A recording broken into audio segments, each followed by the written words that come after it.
شاہ صاحب بہت شکریہ بھاجن، بہت مہربانی آپ تشریف لائے انگلینڈ پھر لیسٹر اور اب اس heart to heart podcast میں. بڑی اجازت دیجیے میں کچھ کہنا چاہوں جی بالکل ضرور. میں سننے والوں کو بتاتا چلوں کہ اسد بھائی کے ساتھ میرا ایک بڑا روح کا رشتہ ہے، اور ایک سچی بات بتاؤں، ایسا رشتہ ہے جو ایک بڑے بھائی کا چھوٹے بھائی سے رشتہ ہوتا ہے. میں ان کا چھوٹا بھائی ہوں، اور ہماری پہلی ملاقات میں ہم نے اللہ غریق رحمت کرے امجد صاحب اس میں کر رہے تھے، صدارت کر رہے تھے، میری طرف ایونٹ تھا، ان کی کتاب کی تقریباً رونمائی تھی، اسی دن ان کی فلائٹ تھی یو کے کی طرف. تو میں نے طے کر لیا ہم دونوں نے کہ میں قاسم علی شاہ جپا ہو چکا تھا، اتنی ہماری دوستی بن چکی تھی. میں کہا بھائی جان آپ کا چھوٹا بھائی، اور ایسا ایک زبردست ہمارا ساتھ بنا. زندگی کے بڑے ایسے مومنٹس ہیں جہاں پہ اسد بھائی سے سچ بتاؤں تو میں ان سے گائیڈنس لیتا رہا، ان سے پوچھتا رہا، اور یہ جتنے مخلص انسان ہیں ان کے لیے ہمیشہ انتہائی قابل انسان. اگر آپ نے کتاب نہیں پڑھی ان کی دیہاتی بابو، تو آپ نے سمجھ لیں جی کوئی کتاب نہیں پڑھی. آپ اسٹرگل، وزڈم، ایفرٹ، اور ایک اگین جو انہوں نے ہارٹ ٹو ہارٹ کیا. آپ ہارٹ ٹو ہارٹ اس میں جو کمیونیکیشن محسوس کریں گے، اس کو پڑھتے ہوئے جو محسوس کریں گے، اس کا تجربہ آپ کہیں نہیں وہ کر سکتے. تو بھاجن میرے لیے بڑے اعزاز کی بات، میں بڑا لک چھپ کے آیا تھا یہاں پر، لیکن آپ پھڑیا جانا کیڑا مشکل نہیں، آپ چھپ نہیں سکتے. آپ کو مشکل ماشاءاللہ گزشتہ 2 دہائیوں سے آپ نے پوری دنیا میں جو پیار، محبت، تعلیم، تربیت، تہذیب کا جو پیغام دیا ہے، آپ کے لاکھوں مریدین ہیں پوری دنیا میں پھیلے ہوئے.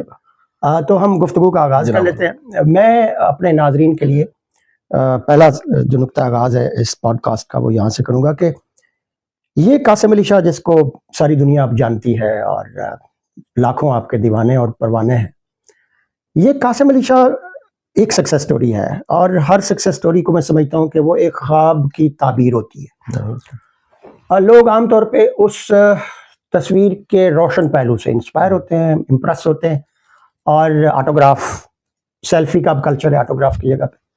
لیکن اس کے پیچھے ایک لمبی سٹرگل، ایک جان جوکھوں کا کام، پھولوں کے ساتھ کانٹوں سے الجھ کے، دامن بچا کے. تھوڑا سا ناظرین کو یہ بتا دیں کہ قاسم علی شاہ جس سے ابھی لوگ سیلفی کے لیے منتظر ہوتے ہیں اور آپ کی لاکھوں مداحین ہیں پوری دنیا میں، یہ یہاں تک پہنچا کیسے؟ اسد بھائی میری کہانی، اور میرا خیال ہے کوئی بھی اگر کوئی اسٹرگل کر رہا ہے کہیں پہنچا ہے، اس کی کہانی بڑی سملر ہے. کہ میرا یہ ماننا ہے کہ آپ کی محرومی خواب بنتی ہیں. یہ بڑی ایک، کبھی اس پہ شرم محسوس نہیں کرنی چاہیے. جو بھی کہتا ہے کہ جی نہیں جی میں ڈائریکٹ ہی سارا کچھ تھا، کچھ ایسا نہیں ہوتا. ہر شخص جو زمین سے اٹھتا ہے اور بڑا خواب دیکھتا ہے، دراصل اس کی کچھ محرومی ہوتی ہیں. وہ محرومی ابتدا میں تو وہی خواب بن جاتے ہیں، یعنی جو نہیں ہے اس کو پانے کی کوشش میں آپ خواب بنا لیتے ہیں. لیکن گڈ لک ہی ہوتی ہے کہ آپ، مثال دے رہا ہوں کہ حضرت موسیٰ علیہ السلام آگ لینے گئے تھے طور پہ، لیکن اللہ سے ہم کلام ہو گئے، تو ایک نیا سفر شروع ہو گیا. تو آپ ان خوابوں کو پورا کرتے کرتے آپ کا ایک نیا جرنی شروع ہو جائے، جس کو سیلف ایکچولائزیشن اور اس کو خود شناسی کا سفر کہتے ہیں. اچھا، یہ ایک ایسا کمال کا سفر ہے کہ اس خود شناسی کے سفر میں آپ کا پروفٹ اینڈ لاس کا کانسیپٹ چینج ہو جاتا ہے. تو میرا تعلق گجرات سے، برتھ میری گجرات کی ہے، ایجوکیشن میری لاہور کی ہے. تو جہاں سے ہم نے سفر شروع کیا محرومی تھی، اندھیرا ہی اندھیرا تھا، اور خواب ہی خواب تھے. تو یہ اللہ کی بڑی مہربانی ہے بھجن، کوشش کرتے کرتے، ایفرٹ کرتے کرتے. دراصل میں بنیادی طور پہ برتھ ٹیچر ہوں. میری اسٹرینتھ ہے، یا پرسنالٹی ٹائپ کہہ لیں ENFJ. تو ٹیچر جو ہے اس کا ایک ماڈرن ورژن، جس طرح iPhone 16 آنے والا ہے، تو وہ پہلے آئی فون کا ایک بڑا ماڈرن ورژن. یا دنیا کی پہلی کمیونیکیشن جو ہوئی ہوگی تار والے فون سے، آج کا ماڈرن جو فون ہے اس کا ایک اپ گریڈڈ ورژن ہے. تو میرا یہ خیال ہے جس طرح ایک فون یا کوئی بھی چیز وقت کے ساتھ ساتھ ڈیولپ ہوتی ہے، ہمیں بھی کرنا چاہیے. اور زندگی کا مقصد حیات ہی ہونا چاہیے کہ جو ہماری بیسٹ فارم ہے اس کو اچیو کر کے دنیا سے جائیں. یعنی یہ نہ ہو انڈر یوٹیلائز، یا ہارس پاور زیادہ ہے ہمارے، جس کو رومی نے بڑا ہی شاندار ایک جملے میں نا بہت کمال کر دیا. رومی کہتا ہے کہ تم مڑنے کے لیے بنے، رینگنا جرم ہے تمہارے لیے. یعنی یہ رینگنا کوئی کام ہے؟ بنے تو مڑنے کے لیے اور رینگ رہے ہو. تو آپ اپنے فل پوٹینشیل کو پھر حاصل کرنے کے لیے پھر آپ کی داستان بن جاتی ہے، آپ آگے بڑھتے چلے جاتے ہیں، ایک مقام سے اگلا مقام، اگلے مقام سے. اس سارے سفر میں شاہ جی 3 الفاظ ان میں سے آپ مجھے بتائیں کہ، اور وہ تینوں الفاظ اتفاق سے تے پہ ختم ہوتا ہے: قسمت، محنت، ذہانت. آپ جب اپنے سفر کو بتاتے ہوئے لک بیک کرتے ہیں اس پورے جرنی میں، ان تینوں عوامل کا امتزاج رہا، کسی ایک محرک نے آگے بڑھوتری میں مدد دی؟ آپ اس کی ترتیب ذرا مجھے سمجھا دیں تینوں کی، نمبر 1، نمبر 2، نمبر 3۔ اچھا، میں آپ کو 2 حصوں میں سوال کا جواب دینا چاہوں گا۔ ایک میں آپ کو بڑی وہ بتاؤں گا جو سچ ہے، اور پھر میں علمی بات کروں گا اس کے بعد، کتابی بات کی علمی بات کروں گا۔ سر، میں اپنی کہانی کو اعلانیہ دل سے اللہ کا کرم مانتا ہوں۔ ٹھیک، اس میں ہم جیسے کتنے لوگ ہیں بھائی، گاؤں میں پیدا ہوتے ہیں، ٹھیک، خواب دیکھتے ہیں، اللہ کا کرم اور فضل ہوتا ہے کہ آپ کو اس کے اسباب ملنے لگ پڑے، اور کسی زندگی کے ایسے مقام پہ پہنچ گئے کہ آپ اپنی کمیوں اور محرومیوں کا بھی شکریہ ادا کرنے لگ پڑے کہ یار یہ نہ ہوتی نا تو یہاں نہیں پہنچنا، ٹھیک، دھکے نہ ملتے تو یہاں نہیں پہنچنا تھا، ایفرٹ نہ ہوتی یہاں نہیں پہنچنا تھا، پرابلمز نہ ہوتی، اندھیرا نہ ہوتا، اجالا بھی نہیں ہونا تھا۔ ٹھیک، تو دراصل تو اللہ کا کرم ہے۔ جہاں تک ان تینوں کا تناسب ہے وہ میں واضح کر دوں، دراصل قسمت جو ہے نا سر، اس کے پیچھے بھی ایک پریپریشن ہوتی ہے سر، یعنی محنت کرنے کا مزاج، یہ آپ کو قسمت کی طرف لے جاتا ہے۔ یہ نہیں ہو سکتا ایک ریئلی محنتی بندہ ہو۔ ٹھیک، میں نے اس کے لیے 2 ٹرمز بنا لی ہیں، ایک ہے ہارڈ ورک اور ایک ہے ہارٹ ورک۔